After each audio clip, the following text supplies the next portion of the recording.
Welcome to Movie Oubliette, the film review podcast for movies that most people have mercifully forgotten. I'm Dan. And I'm Conrad, and in each episode, we drag a forsaken film out of the oubliette. Discuss it and judge it to decide whether it should be set free or whether it should be thrown back and consigned to oblivion forever.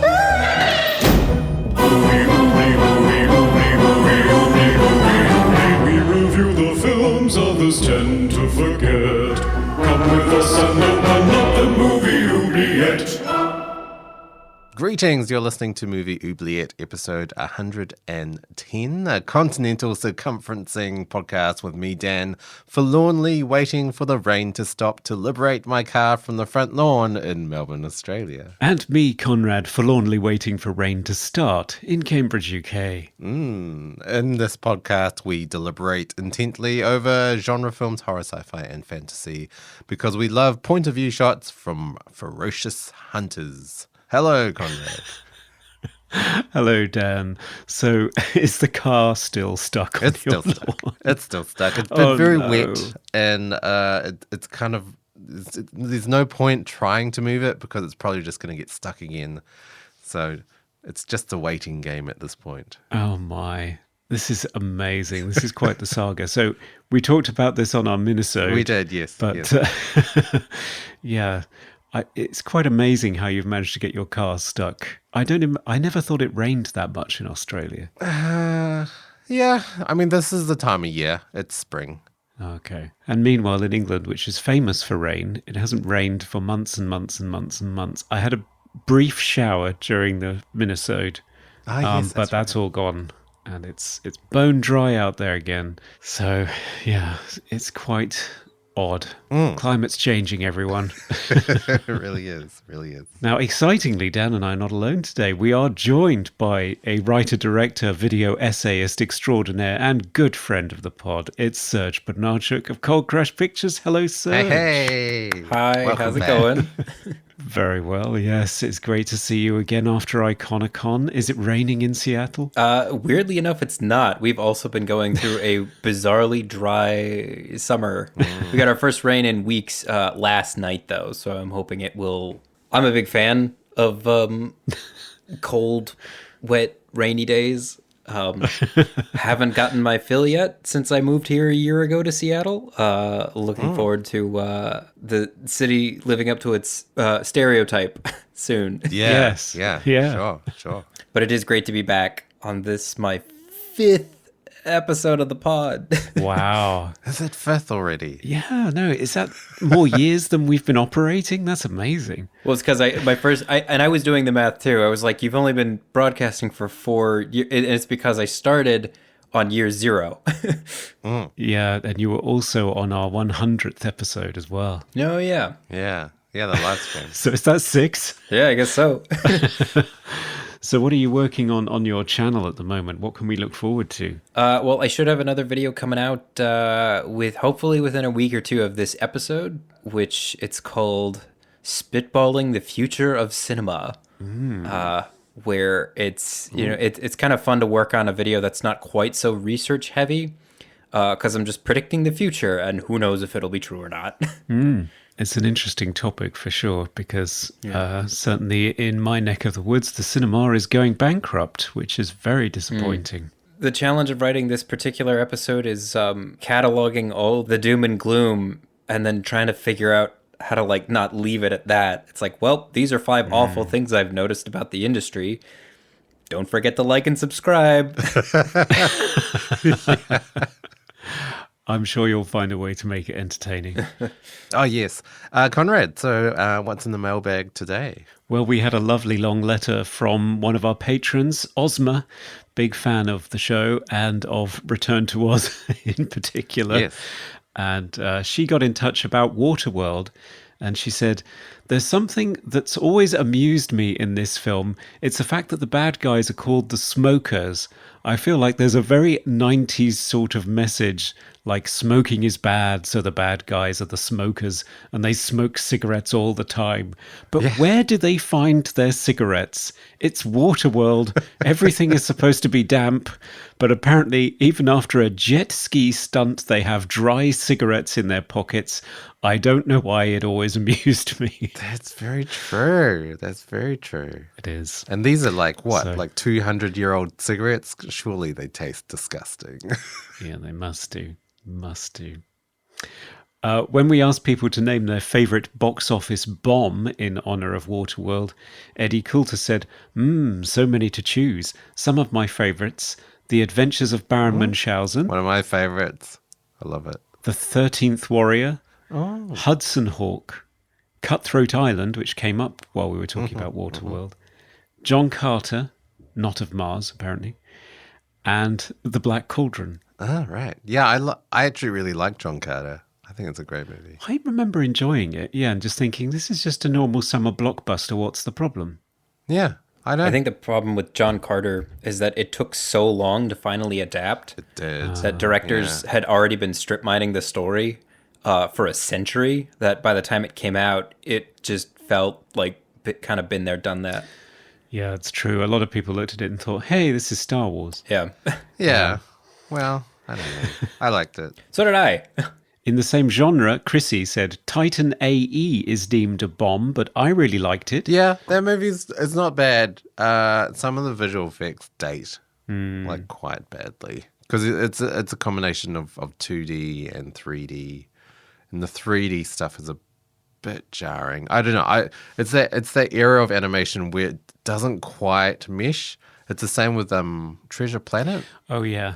Yeah, which Joseph Gordon-Levitt's in. Yeah, some of the animation just doesn't quite look right. No. It's a Don Bluth movie, though, Titan AE, and I do tend to like Don Bluth stuff. Yeah. On the news that we had Tom Woodruff Jr. as our special guest, Stephen Noden said, OMG, I can't believe this. I'm the biggest ADI fan. Tom is an absolute legend. Well. Can't disagree with that. Hope you enjoyed the episode. Yeah. And Alec Gillis may show up at some point on the pod too, which is even more exciting. So we'll have the pair. Yes. And finally, we heard of one Serge of Cold Crash Pictures. I don't know. Is it awkward for me to read this back to you? Well, I don't have it pulled up, so if you want it read, you're going to have to do it. Okay. Just steal myself.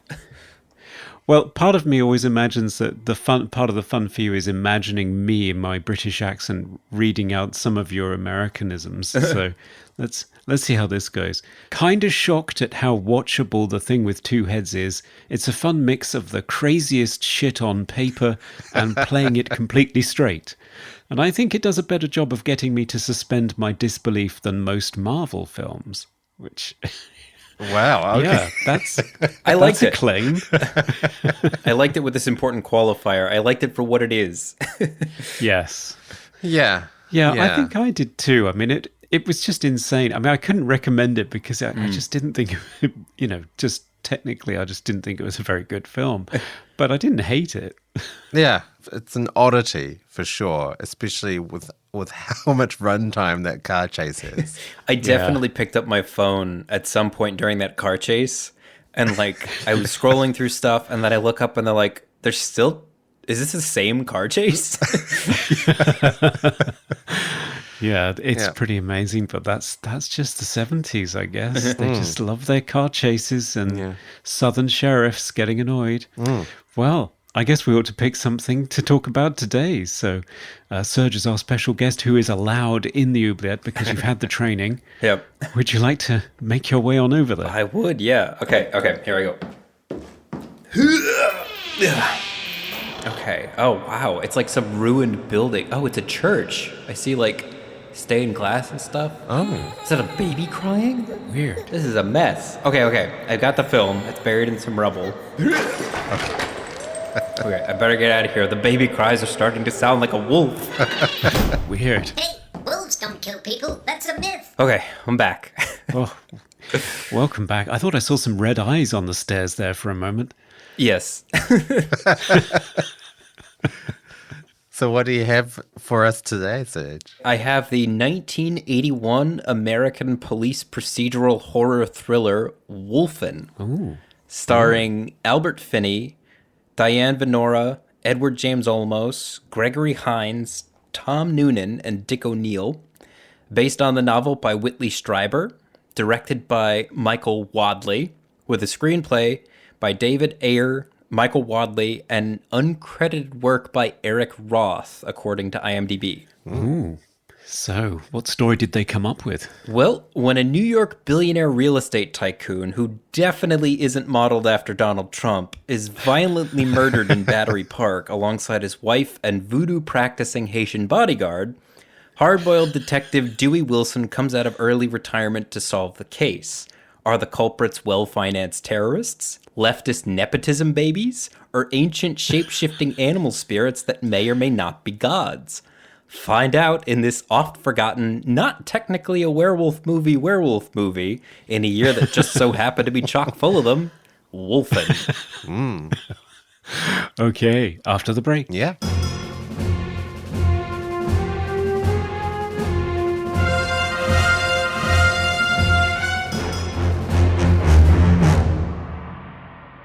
And we're back to talk about Wolfen, the werewolf movie from 1981 that isn't actually a werewolf movie.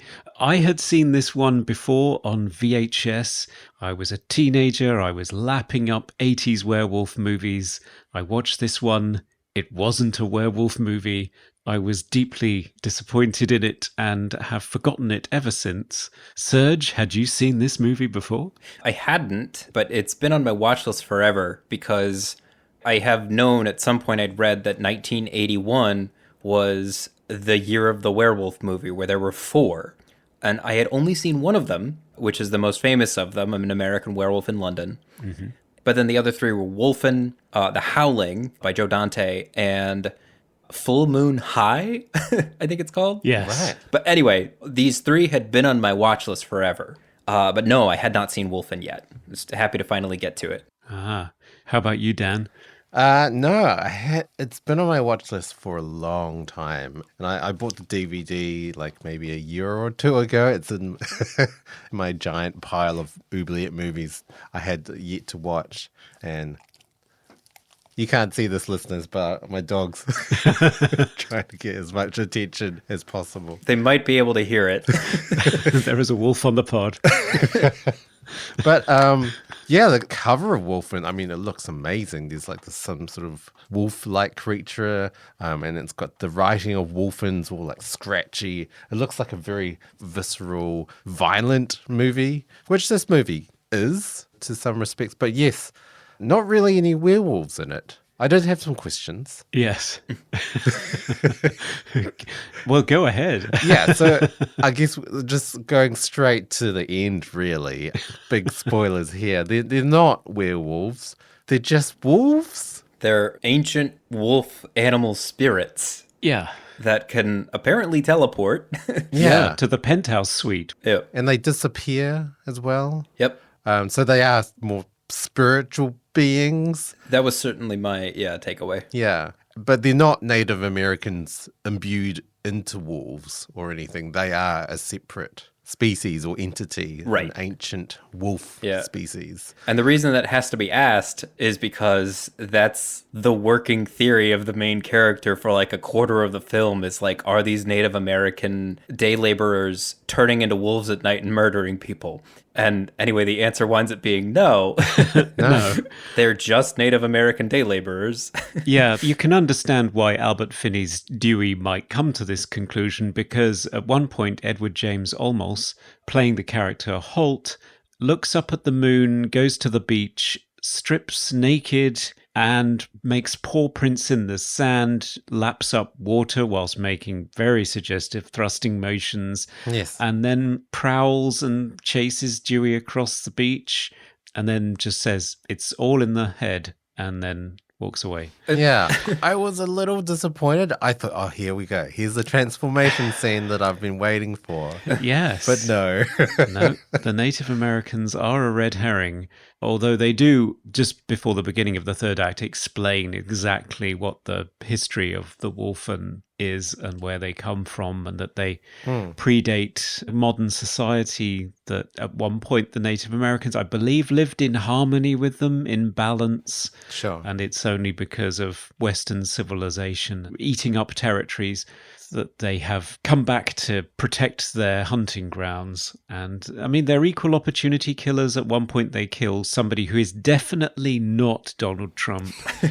And the next victim is a homeless person. Yeah. So trying to figure out how these wolves pick their targets is a struggle, in my opinion. Because they go after this billionaire real estate developer who is, I guess, trying to put a luxury high-rise or a series of luxury high-rises where they currently reside, which is a ruined church in a ruined neighborhood, which the whole block is busy being demolitioned building by building.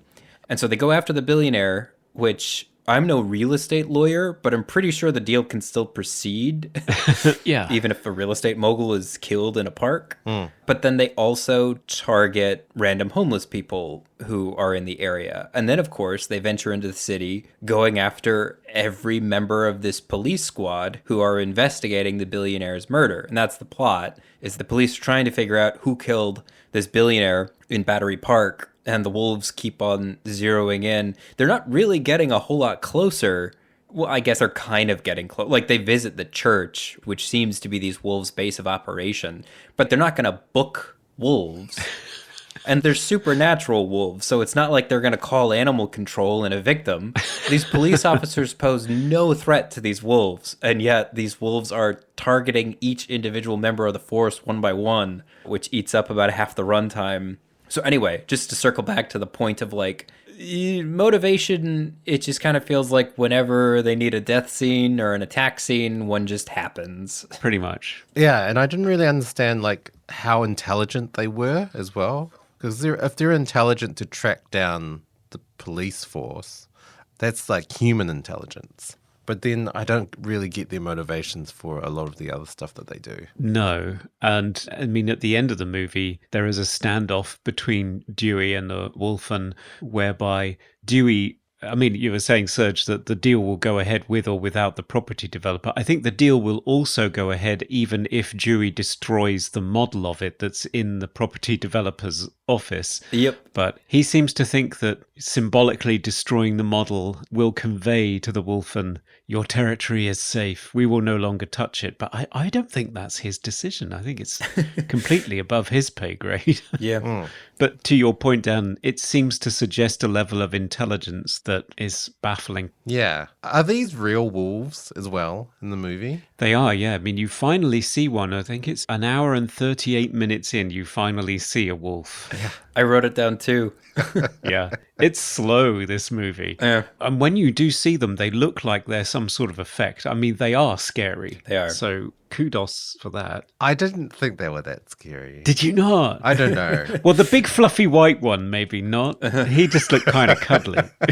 Yeah, I don't know. I kind of wanted something a bit more, especially the first appearance of a wolf. I just thought, oh, it's just a wolf. Yeah. I was definitely taken aback by that too. It's the exact same reaction. A bit disappointed. I expected something a little bit more ferocious looking, maybe some more teeth or something, or blood, or I don't know, something a little bit more terrifying. It looked quite normal to me. Yeah. But I mean, I wouldn't like to meet it on the stairs in a derelict church. No, of course not. I mean, neither would I. But yeah, I don't know. I expected something a little bit more. Like Razorback, the movie Razorback with the pig in that's terrifying. Yeah. But it was also huge and definitely not a real pig. But yeah, these being real wolves, I don't know.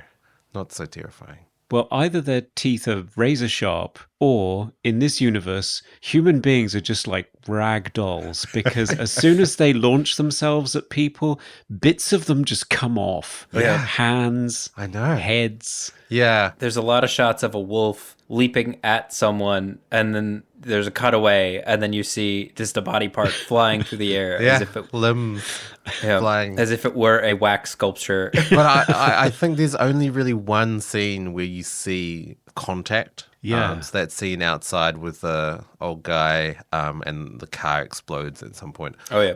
But that's the only scene, and his head gets completely just straight off. Yeah. But every other scene, you don't, because they don't show the wolf. It's always just like a point of view of the camera rushing towards the character. Yep. And then suddenly the character's either, ripped to shreds or limbs flying. Yeah. I don't know. I kind of wanted to see more contact. Yeah, that final scene with, is he the police commissioner or a politician? I can't remember. I can't. Captain, commissioner. So I think Dewey's a captain, actually. But yeah. Yeah, it kind of reminded me of American Werewolf in London, which came out the same year. I'm not sure if it was released before this, but yeah, finale in which person's head comes off and bounces off of a car. It seemed a little bit familiar and obvious. Yeah. One of the things that this film is well known for is the wolf vision sequences, which are these, I don't know, they're sort of pixelated thermal imaging. It in no way to me suggests the vision of an organic creature. It reminds me of predator vision, which Yeah. makes perfect sense because it's technological. It's like something he's seeing through his visor. It's not actually his natural vision. And I'm sorry, I thought it looked like crap. I didn't. Every time they cut to it, I was just like, oh God, this ugly shit again. And there's a lot of it too. Yeah. For POV shots, that because it's a lot of steady cam work and a lot of Luma cranes apparently being used extensively to create these incredibly impressive and dexterous prowling scenes, but all of it just ruined with hideous, garish thermal imaging. Yeah, so how did they achieve that? It almost looked like negative colors almost. First of all, I think they shot all the point of view shots during the day, even if the scene took place at night. And then they solarized it and flipped some of the colors around. Right. Yeah, I found that confusing because it looked like day. Yeah. Yeah, I didn't know what time of day it was, because a lot of the shots are quite long, extensive. Yeah. There's a lot of it. Yeah, and I thought, oh, it's daytime. And then it would cut to the real vision. Yep. And yeah, not so daytime. So very confusing. And I would agree, Conrad, key word here, ugly. Yeah. Really ugly. Just not nice to look at. No. The other thing that took me out of the movie was they would often, and I've been trying to figure out how to articulate this, but it's clearly not a point of view shot that they have solarized, that they've handed to us with this point of view effect slapped onto it. It's like, it'll be a point of view shot from one of the wolves, but it'll be at eye level all of a sudden, and with a special lens. So this is clearly just something that they shot on set, not thinking that it was going to be a point of view shot, and then they just hand it over to the effects team to turn it into a point of view shot. Sure. If that makes sense. Yeah. And they're cutting between them, but even if there's only one animal. Anyway, I just didn't think that the sequence of point of view shots was planned out especially well. No, it's like those movies where a character's supposed to be watching surveillance footage of something that's happened previously, but it's yes. actually Yeah. footage from the film and it's edited and it's the sequence you watched. Yes. And you think, Yeah. God, for God's sake, just film a bloody surveillance angle. Yep, exactly. I hate it. Yeah.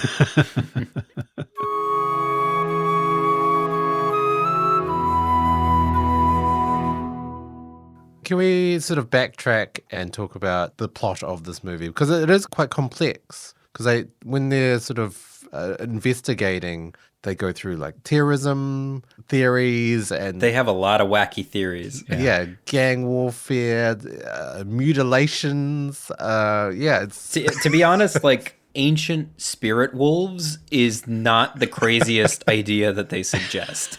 no. Because the very first thing they do say is terrorists, and then they decide it's this young woman who I guess she's some sort of blood relative to the billionaire who's been killed, and she's got these radical left politics, And when they're interrogating her, Dewey even has a throwaway line. He's like, oh, we're the fascist pigs who brought her in for questioning. And she sort of admits, she doesn't quite admit to the murder, but she has some sort of enigmatic line where it's like, this wasn't a killing, it was an execution. And then everybody like gets quiet. And then the tech who's monitoring the polygraph, in essence, that she's hooked up to, he's like, oh, she's lying. She didn't do it. Yeah. And then there's talk of like plastic weapons that don't leave a residue behind. Yes, that comes from Gregory Hines' character, Coroner Whittington. Yeah. I really liked his character. Yeah. It's a shame you don't get more from him. He's very funny in this movie, which you need because the rest of it is pretty serious. I mean, Albert Finney is funny as Dewey, but he's pretty much a bog standard world-weary detective, isn't he? I mean, Yeah. they're always divorced with an alcoholism problem, and they've seen it all before, and they've been laid off, but now they've been brought back in for one more case, and it's pretty tropey. It is. Yeah, I definitely thought they picked the wrong protagonist. I think Detective Dewey, he's just got nothing interesting going on. He's not even an especially good detective. No. Like, how did the Native Americans get brought into the story? He's just like, oh, maybe it was this group of Native Americans that I have arrested previously for petty crimes. Maybe they did it. He has no reason to suspect them. Yeah. But he just starts interrogating them. Yeah, just laziness or racism, quite possibly. Yeah. What's interesting, though, is the bridge building aspect with the Native Americans that I'm not aware of. Yeah, that comes out as a statement that most of the bridges and most of the skyscrapers in New York were built by Native Americans. And I looked this up. It turns out that it's actually true that, for example, of the 500 men who built the World Trade Center, the original one, 200 of them were Mohawks, apparently. Oh, Wow. right. Yeah, it's pretty amazing. There was a whole exhibition about it in New York in 2017. I mean, obviously at the time there were all these theories about, well, Native American men have got this sort of spiritual ability to walk along steel girders and not fall off. But I mean, it wasn't true. If you looked at the accident rates, they were just as likely to die as anyone else. It's just that it was Oh, wow. a highly paid, thankless work. That was the only opportunities that many of them had. So Yeah, I really did quite enjoy the setting of this movie, the sort of New York setting and the bridges and the gentrification of neighborhoods. And that was actually quite interesting. And I guess thematically, the whole sort of nature versus urbanization or development. I like what it was trying, but I feel like in the end it was just kind of, everything was just kind of muddied and messy, watered down. I wanted it to go harder on all of those angles, but instead it was like, let's see what this cop's latest theory is. Okay, so I wrote down timestamps. It was a pet peeve of mine throughout the film how long it took them to figure out wolves were doing this. Because like pretty much any mortician, any coroner can distinguish a stab wound from an animal bite. Yeah. yeah, you'd hope. And it was 38 minutes and 4 victims into the film before they figure out that a non-human was involved in the killings through like hair analysis. Sure. And then it was 51 minutes before they identified it as wolf hair. It was 1 hour before they realized that they were bite marks. But of course, the very first thing when he hears bite marks, he's like, human cannibalism? And it's like, no, Dewey. Oh, wow. And I don't think it's till I have written down 1 hour and 27 minutes in the cut that I watched where someone on the investigation team is cornered by a wolf. I mean, there's not much of a movie if they figure out it's wolves within like 20 minutes, but still, I was like, you still don't know? Yeah. I don't know. Did the wolf guy get killed? So the wolf expert Yes. that worked in the zoo. Yeah. Yeah, Tom Noonan. Yeah, he bought the farm. That was one scene I really didn't enjoy because I believe they show footage which is unsimulated footage of wolves being shot and killed. Yeah. I didn't like that at all. Yeah. I think my cut of the film is different because I don't think I saw him. Like he jets away on that scooter in the middle of the night and then that's it. And then I think there's some talk of him being missing. Huh. Yeah, I think there's just another wolf launches and person flies off bike and that's it. Oh, okay. It's not really a terribly gory. I mean, like you were saying, you were expecting to see a little bit more wolf savaging going on. There isn't really much until the police chief's head comes off. Yeah. Really. Yeah, there isn't. Yeah, a lot of bodies being found or like bodies being thrown. But yeah, you don't see a lot. Yeah, there's at the beginning of the film when the police they take a look at each of the 3 victims and they're standing over the wife of the real estate tycoon and they're talking like, look at that, nearly took her head clean off. They're describing a very gory scene, but we don't see it. The camera's looking at the cops. Yeah. Which I thought was kind of interesting. But yeah, not a ton of gore. Although when it is gory, it's pretty gory. Yeah, that's true. And you also have the scene where yet another trope, which is grizzled detective eats lunch whilst in mortuary because he's seen it all before. Yeah. He can just eat a greasy lunch. Oh, yeah. I mean, I thought that scene was pretty, wow. Like, they show everything. Like, these are fully naked corpses just uncovered on tables. And it's all very, procedural. They don't shy away at it at all. No, there are some nice touches like fingernails scratching across stainless steel tables as the bodies are being moved. And Yes. Yeah. But just before we move off of story and character, should we talk about the female character? I mean, there's not much to her. No, I was really disappointed because she's played by Diane Venora, who's a great actress. And to begin with, it seems like she's this really spiky character who gives as good as she gets with Dewey. She's not impressed with him at all. And then halfway through the movie, she's seemingly so impressed by the fact that he bursts into her apartment with a gun raised and, I don't know, protecting her or something, that she thinks, okay, I'll pour him a drink and we'll have sex. Yeah. And I thought, oh, really? Yeah, it was unexpected. Yeah. I mean, she wasn't exploited in it. I mean, the only arse you get to see is Albert Finney's, which I wasn't expecting. Yeah. Through the solarization effect, the wolves are watching. The wolves are watching Albert Finney's arse. Yeah, I did. And also because the sound is heightened as well, the kissing sounds very wet. Yeah. Now it's time for random trivia. So, Dan, what fascinating piece of trivia did you find in the rubble of a church today? Right. So Whitley Strieber has a podcast. It's on YouTube. Called Dreamland. Really? Dreamland Podcast. And he's been doing it since 1999 with the catchphrase Dreamland. It's the edge of the world. Oh gosh. Well, Melinda and I have you've got- competition. Got some competition. Yeah. One last piece of like completely random trivia. So every time I see a dog in a movie, I always want to find out what breed that dog is. So in the first scene, there is a dog, and it looks like a very shaggy greyhound. So I looked it up, and I think it is a Russian breed. It's a Borzoi, also known as a Russian wolfhound or Russian sighthound. Ah. Oh yeah, that's right. The first victims, they have their dog with them. But but before the actual attack goes down, it hightails it out of there. Yeah. Yeah. Yeah. Well, at least the dog doesn't die, you know. That's good. And that's our trivia.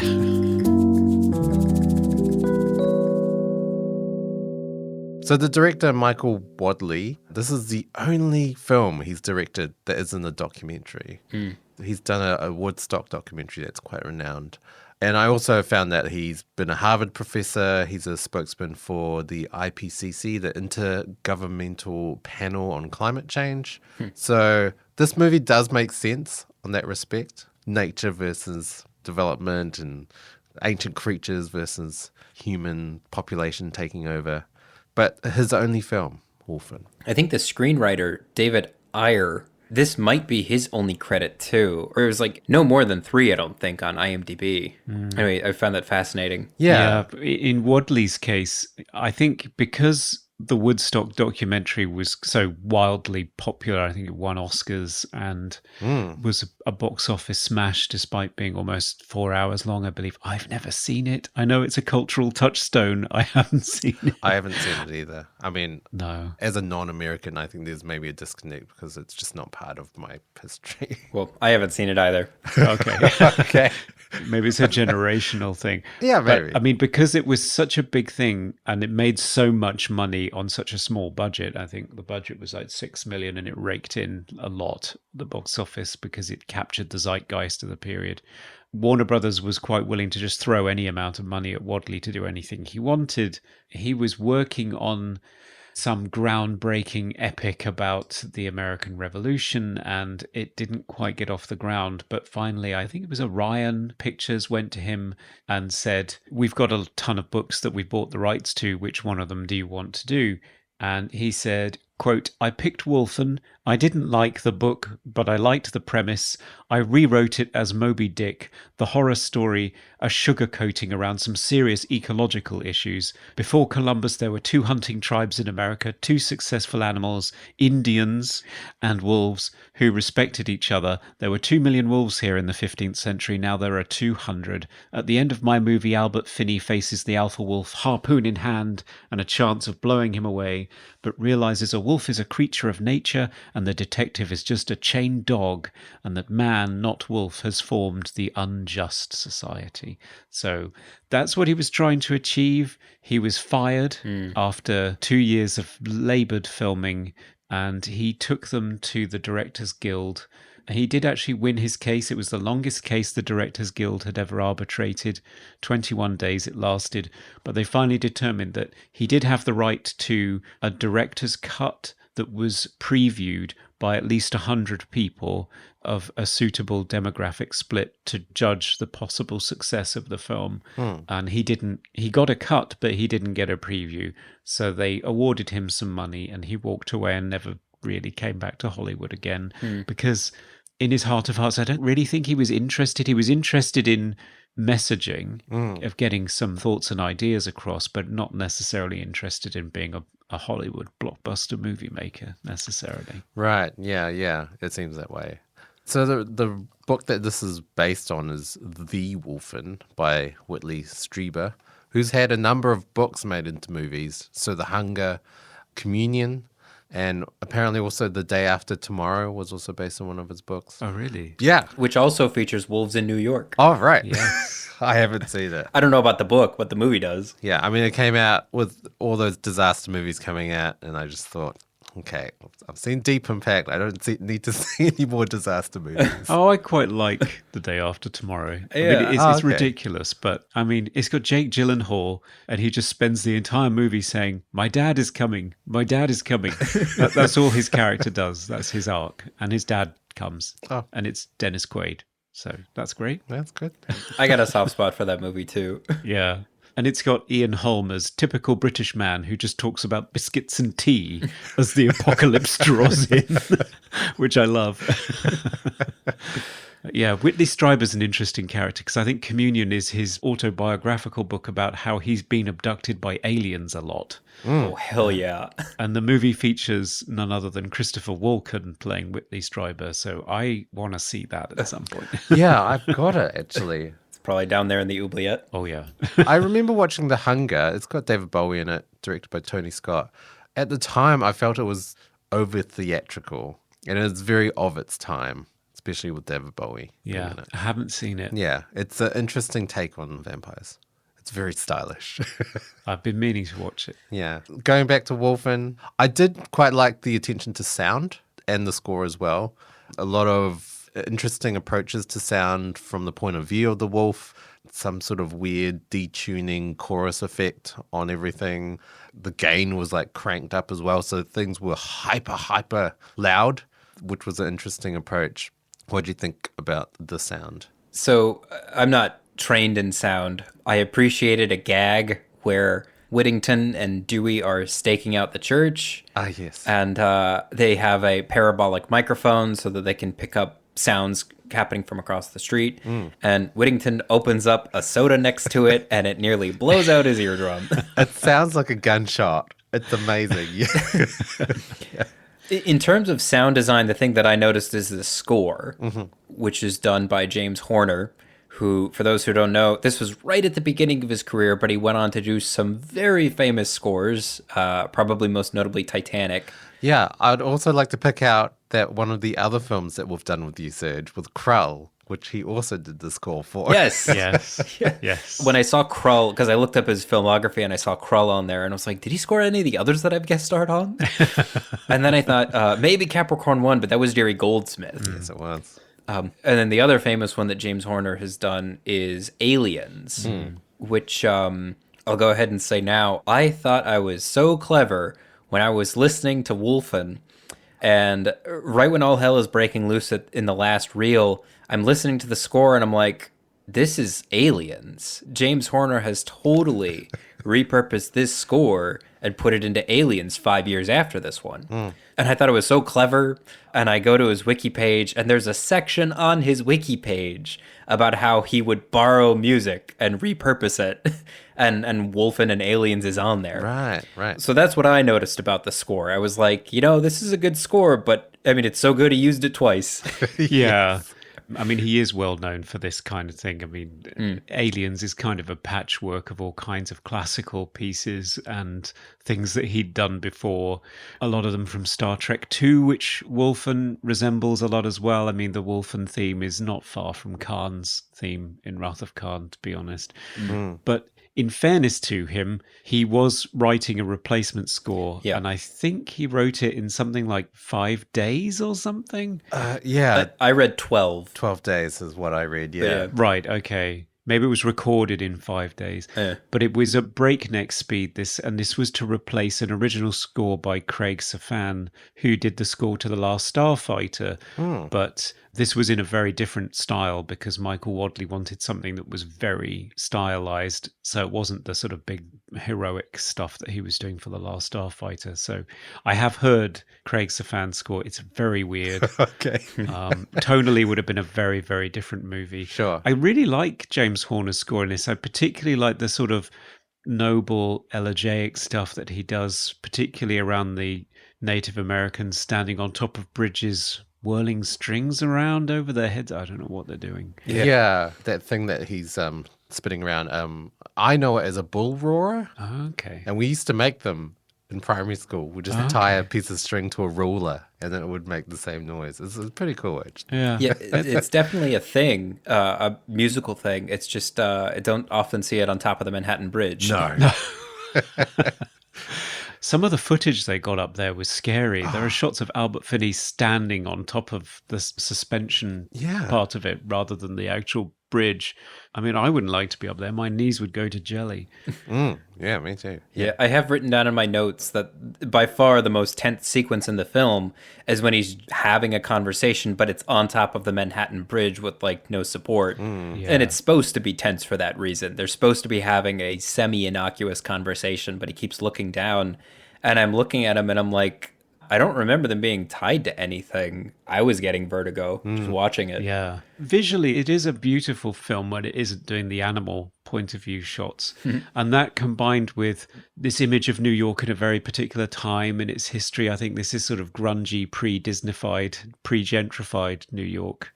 So it's a little bit grittier and fascinating to look at. And that combined with Horner's score, which has things like he uses the blaster beam, which is a big metallic percussion instrument that was used in Star Trek The Motion Picture to depict V'ger. Ah, okay. Is that the thing that sounds like an anvil? Yeah. That's what I've got down in my notes. I like the anvil. Yeah.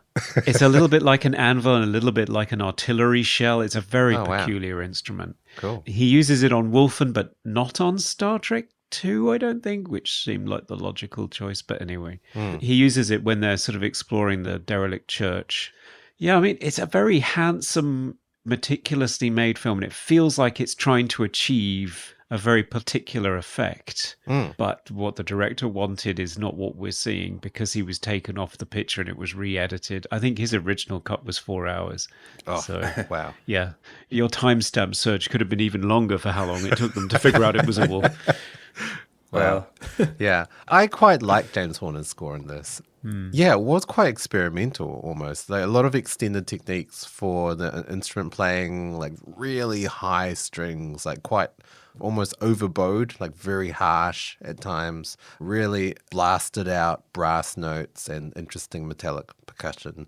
And yeah, very atonal, lots of tone clusters and strange harmonies and things going on. I felt it was better than what I was seeing. It's one of those movies where this sounds way better than what the movie's giving me visually. Yeah. Especially in the point of view shot. Yeah, I definitely had the same thought that the score was doing a lot of heavy lifting. Yeah, which is also what happened in Krull, as I recall. Like, remember that mountain climbing scene? Yep. That went on for forever. And it sounded really majestic, but you weren't really seeing a lot. Yeah. No, just Keith Marshall in a ridiculous leotard. Yeah.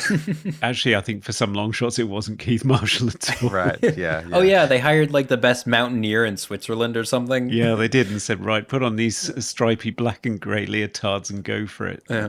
Poor guy.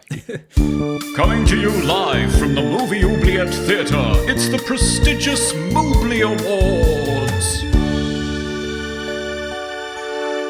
Okay, it's the Mobley Awards. It's where we present our favourite pleasingly tinkly parts of the film in a number of window-smashing categories. Best quote. So my favorite quote is an exchange where Whittington and Dewey have been examining the body of the wife in Battery Park, and they're talking about how, look at that, her head was nearly taken clean off, and you still haven't seen any gore or anything. But then they're leaving, and like the coroner's coming in behind them to remove her body, and it's just like a static shot of Whittington, and he's calling off camera. He's like, "Hey, careful with her!" And you hear one of the coroners go, "Ah, shit." And Whittington goes, "Head." And then they start bickering. I turned up the sound on my TV. They're bickering. They're like, "You pick it up." I'm not picking it up. So that was my favorite quote. Wow, I think I missed that. That's amazing. Yep. Favorite quote, Conrad? So my favourite actually was the banter between the world-weary detective and the accomplished female expert who's brought in. I'm not sure whether she's named in the movie, but her name is Rebecca Neff, and she's played by Diane Venora. And he's this unapologetic conservative with a sticker about God's guns and guts, making America great. Yes. And she's seen it all before and gives as good as she gets and is not interested in any of his advances. And at one point, I just love this dismissive response because he's talking about having a dream about trying to kill a rabbit and failing. And he challenges her and says, "What do you make of that?" And she just says disinterestedly, "Something sexual, I guess." She's just not interested at all. Yeah. And I love it. Best hair or costume? For best costume, I was either going to go with Dewey's tracksuit. That was mine. He's so shabby. I mean, did he even try to dress that morning? And why is he holding the biggest wad of newspapers as well? It's just huge. Yep. He's got his props with him. He's got a wad of newspapers. He's got this green sweater, hoodie, and like the red and white stripe headband. All he needed was a Walkman to complete the look. Yeah. And Dan? Costume for me, I think the best dressed character in this is Whittington, played by Gregory Hines. He's just... I mean, the word to describe him is just super fly. There's one scene where he's wearing like a dark sort of floral shirt with a red turtleneck underneath, and then a brown leather jacket over top and brown skinny jeans, and just one single dangly diamond earring as well. He's just amazing. I mean, wow, best dressed coroner ever. Yeah, he's pretty cool for a coroner. Most 80s moment. I have written down in air quotes the Patty Hearst stuff, which is just one scene where one of their first suspects is this young woman with like leftist. Nothing is stated outright, but it's implied that she's like this type Patty Hearst mixed with Jane Fonda, I guess, where she's got like these really leftist politics and she's willing to like hurt people to get her way. But then they imply that it's all talk, that she's just some nepotism baby with a trust fund and too much time on her hands. And I don't know. I just thought that recalled a lot of the establishment's take on young women with leftist politics in the late 70s, early 80s. But it's only one scene. Yeah, sure. Yeah, it's quite dismissive. Mine was actually technology related, and it's right at the beginning of the movie. And the chauffeur appears to have a keyboard in the dashboard of his car. Oh, yes. I'm not sure to what end. And what I particularly liked is he just sort of wiggles his fingers over the top of it and doesn't touch them.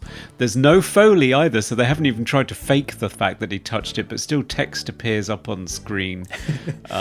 So it's just this idea that computers will somehow be integrated with everything, but it will look sort of like a home personal computer.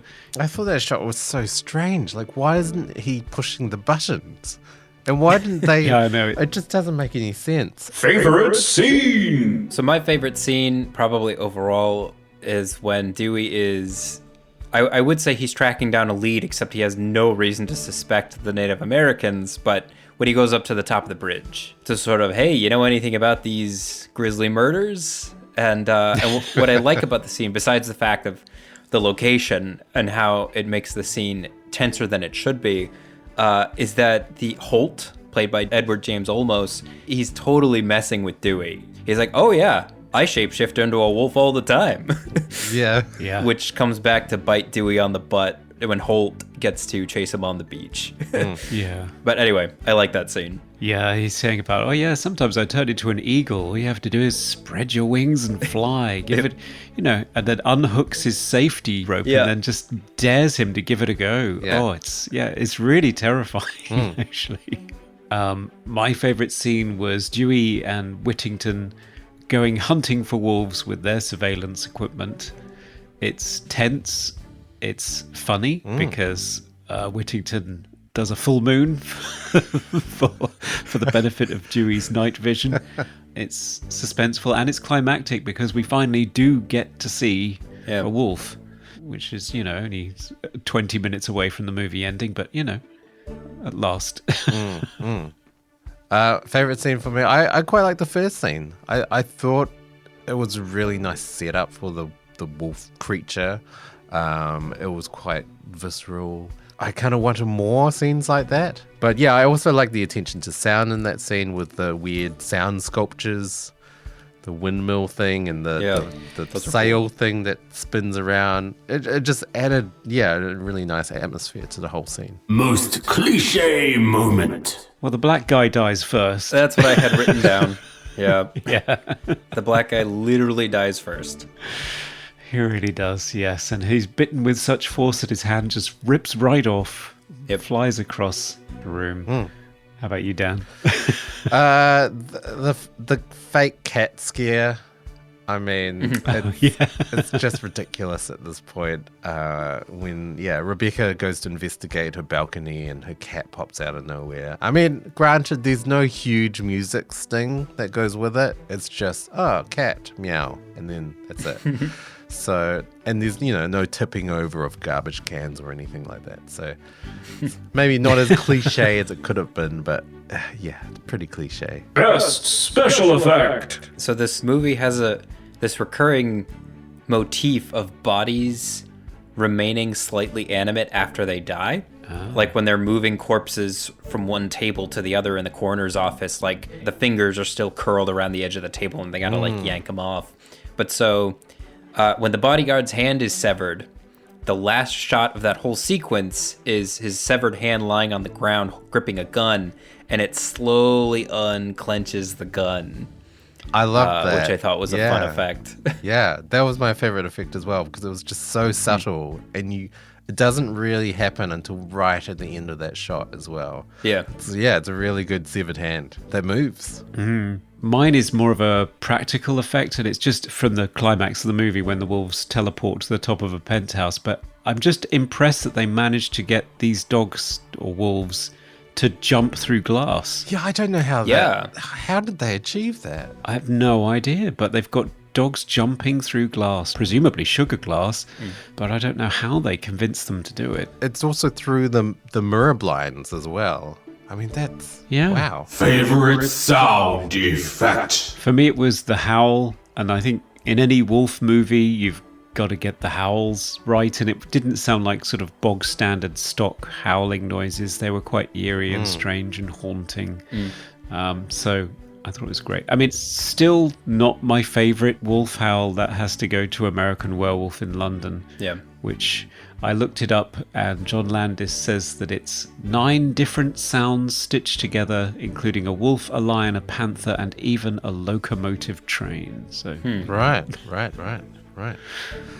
Sound for me, I loved the tinkly wind chimes. I thought they were great. And sort of, although ridiculous the mirror blinds were, they had a great sort of wind chimey tinkly sound as well. yes. Most funniest moment. The moment I picked is ridiculous. It's when Okay. Dewey exits the building after a night of passion with Rebecca, and there's this random guy just on a motorbike, kind of pushing it down the street and like wobbling, and it doesn't seem to be even, the engine's not even going, and he just falls over in the middle of the street.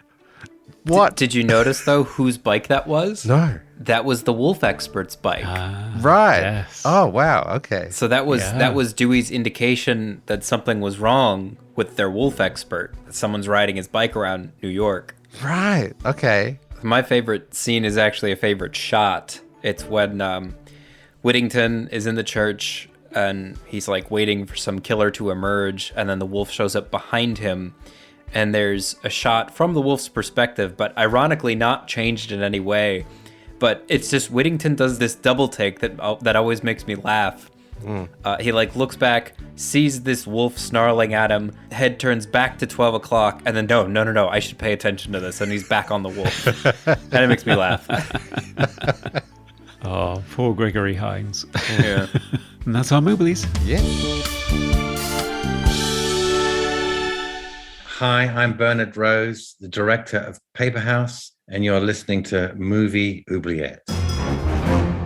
Okay, it's final verdict time. Should Michael Wadley's Wolfen from 1981 be set free to roam the earth in all its wolfish majesty, revered by all humanity, or should it be shot on sight and thrown into the depths of the oubliette, erased from the animal kingdom forever? Serge, you are our guest today. Wolfen.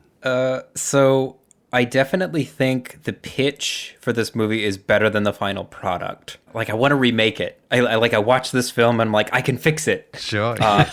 And a lot would have to change. It had good ideas. And it's not even like the execution is bad. It's just, I don't know, sometimes removing a director will just torpedo a project, I guess. So anyway, prefacing my final verdict with the idea that it's an interesting pitch and there are interesting things going on in there, and I want a better version of it to exist. And even though a lot of people worked very hard on it for years and years, there's just a better version that could be made, and I would put it back into the oubliette. It's not even my favorite werewolf film of 1981. Sure. And so I don't know if ever I've let every other film I've guest starred on, every other film out of the oubliette very enthusiastically. I think for this one, I'm just going to let it go back inside. Wow. Yeah. A first. Yeah. Oh, yes. I think I would have to agree. Like, I think the main two things about this movie that I just hated was, the point of view shots were ugly, and the reveal was, I have to say, the ultimate disappointment. I've never been so disappointed from a reveal in the movie, the creature reveal, ever. And yeah, I'm not annoyed that it wasn't werewolves. I did want it to be werewolves, and the DVD cover makes me think it should be werewolves. It's called Wolfen. At least make the wolves more terrifying, or like otherworldly, or different color or texture or something. I just wanted a little bit more. I'm gonna have to agree. Back in the oubliette. Well, I think I can't disagree with anything you've said. I mean, I watched this as a teenager thinking, yay, I've seen American Werewolf in London. I've seen The Howling. I'm ready for this. Another 1981 werewolf movie. And I didn't get one. And I was very disappointed in the lack of wolf attack scenes or even wolves until the final quarter of the movie. As an adult, I'm watching it and thinking there's a lot of interesting ideas in here. I can tell Wadley was trying to do something. I think the 2 hours that we've got once he was taken off the picture and it was recut possibly in a desperate bid to turn it into something that it wasn't, has just resulted in a mess that fails to satisfy either camp, really. But that's not to say that there aren't some. I mean, it's a handsome film. I think James Horner's rushed score is beautiful and fascinating to listen to. Cinematography's great. Albert Finney and Diane Venora and Edward James Olmos and Gregory Hines and Tom Noonan are all great actors, and they're all great in it. But yeah, the result is just less than the sum of all of those parts. Yeah. So sadly, yes, I would just slide it back in there and wish that somebody as talented as Serge remade it at some point. Yeah. You would be under no illusions as to who the billionaire real estate developer is based on in my version. Would he have hundreds of classified documents in his basement? That'd be a big subplot. Yeah. But the detective is like, oh, this is definitely terrorism. There are top secret. Yeah. Anyway. But nope, just ancient wolf spirits. Right, well, let me just muzzle this thing. It wasn't a murder. Back It in was your an car. execution. Well, Serge, it's been amazing having you on the show yet again. It's been amazing to see you throw a movie into the oubliette after having rescued it out of there. Yeah. You know, it felt better than I thought it would. But yeah, it's been great having you on the show and hearing your thoughts on this movie. Where can listeners find more of your thoughts on movies and other topics? Honestly, if you follow the movie oubliette tag on Twitter, you'll catch me twice a week, or bi-weekly rather, tagging you guys in what I think of the film you guys are reviewing. But otherwise, you can find me on Twitter at Cold Crash Picks, or on my YouTube channel, Cold Crash Pictures, which is the primary way that I get my thoughts on film out into the world these days. Yes. Yes. Looking forward to that next essay on the future of cinema. Yeah. Me too. I'm eager to see how it comes out. Yeah, and listeners, if you haven't already, check out the panel that Serge and Conrad were on with Bernard Rose talking about Candyman. Really fascinating discussion. Yeah, that was fun. With brief cameo appearance by Tony Todd in the back of a car. And if you want to follow us, we are Movie Oubliette everywhere: Twitter, Facebook, Reddit. You name it, we're there. We always love hearing from you. And yes, you can email us at movie.oubliette@gmail.com. And if you haven't already, give us a rating and review on Apple Podcasts or whatever podcast platform you're listening to us on. Yes, and if you want to support the show, head on over to Patreon, where for as little as $1 you can vote on which film we cover next and get access to extended portions of our show. Or for $5 you get to see our exclusive minisodes, which are videos these days, and get access to extended versions of our special guest interviews. Yes, we've also got merchandise on Redbubble, anything you could ever want. And also you can check out our YouTube page. Yes, Serge is currently holding up a mug, one of our mugs. And wearing a shirt. Yes, If this were a video podcast, you'd be able to see. Yes. Yes. And his entire room is covered in movie oubliette stickers. No, I'm just kidding. Oh my, there is a There sticker. is a sticker. Wow. Wow. I do have a sticker, yes. You can also check us out on YouTube as well. A bunch of panels. And an upcoming video essay, Conrad, that we hopefully should be releasing pretty soon. Yeah, we've got ideas for doing something special for Halloween, but let's see. With this podcast, Minisodes, the relaunch of Dreamland, I think we might be biting off more than we can chew, but we're going to try. We're going to try.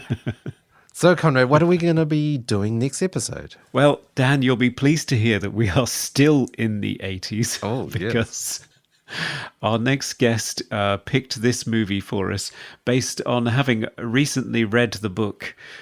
So it's an adaptation of Bram Stoker's second and less well-known novel. It's the 1988 British horror comedy film, The Lair of the White Worm.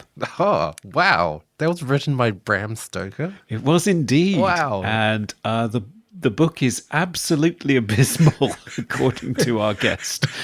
So I said, have you ever seen the movie adaptation, bizarrely starring Hugh Grant? And our guest said no, and I said, well, I think we've got your next appearance on Movie Oubliette picked for us. Okay. So I am looking forward to that, particularly because this guest has a very infectious laugh. Well, I can't wait. Thanks for listening, everyone. Yes. Thanks to Serge for being with us. Yeah, thanks for having me. Bye, everyone. Goodbye. Bye. We review the films others tend to forget. Come with us and open up the movie oubliette. Go on, Dewey. Just flap your arms and jump.